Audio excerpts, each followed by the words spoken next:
Okay, hello everybody. We are on the 11th of Sivan. Yud Aleph is a very special number, the number of Mashiach. And as we hear, there are planes bombing Damascus, so Mashiach might be around the corner. It says that with the fall of Damascus, the rise of Jerusalem. So any moment now. And one of the things that's going to happen when Mashiach comes, it will be revealed. The Rebbe speaks about, I think I mentioned the other day, how Hashem is really, it says there will be a new heaven and a new earth. It doesn't mean a new heaven, new earth, but a revelation, very, very interesting, that everything is a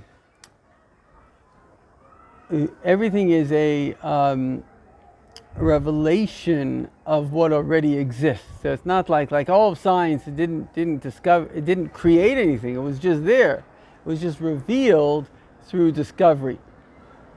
Now, the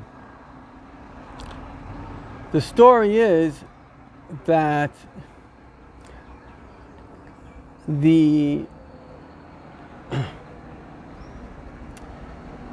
new heaven, new earth relates to the concept that Hashem is always creating, always making everything come into existence every single second. So that's the Vart. Every single second, the universe is coming into existence. And that means, and that's what the Tanya is of today, that really, he gives an example, famous classic example from the Tanya. It's like the light of the sun within the sun.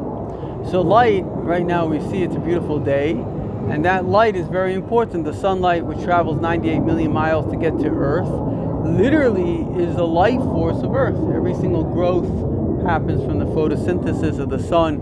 The green in the, I forgot what it's called, chlorophyll or something, the green is what brings that sunlight and actually starts to transform it into glucose. That's how all the animals are fed via vegetation, and we feed off animals as well as vegetation. So the whole universe, and the heat, obviously need heat. Everything is, the temperature is one of the great secrets of life. If the temperature wasn't perfect, nothing could exist. In fact, it's one of the most amazing things in life that very few of us really think deeply about. But if everything has a kinetic theory of energy, everything has a boiling point, everything has a freezing point, everything has a solid point.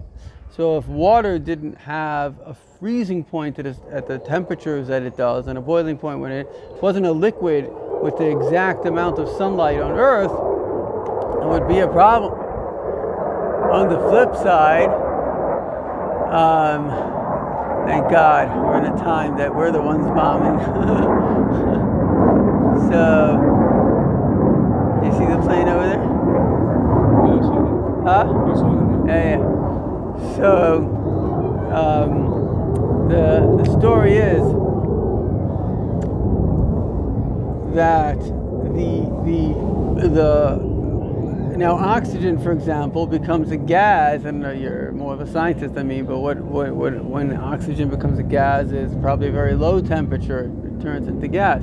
So if oxygen would only turn into gas at, 100 degrees, we wouldn't have oxygen. So everything, the temperature of everything, because every single thing in the universe, at least pretty much in the universe, has a freezing solid and gas, solid and liquid point. So everything had to be exact, that the temperature, Hashem had to make it that the temperature of oxygen should be a gas at a certain temperature, and the same temperature water should be a liquid. Because if you didn't have that difference, literally nothing could survive. And so it's an amazing miracle when you think about the how everything's structured. And then the idea of the light is that light, that temperature here is so important. Yet within the sun, you wouldn't even say that light exists. You would say, you don't say, well, there's sunlight in the sun. You say, no, there's sun, because relative to the sunlight is nothing. And the same thing is we, relative to the force that makes us, is absolutely nothing. And it's just that we don't see the sun, we don't see the light, which is why we can have something separate. So all of existence is only because we don't see the source existence that is making all of existence at all the time. And that's the Vart. Chayim v'lebracha.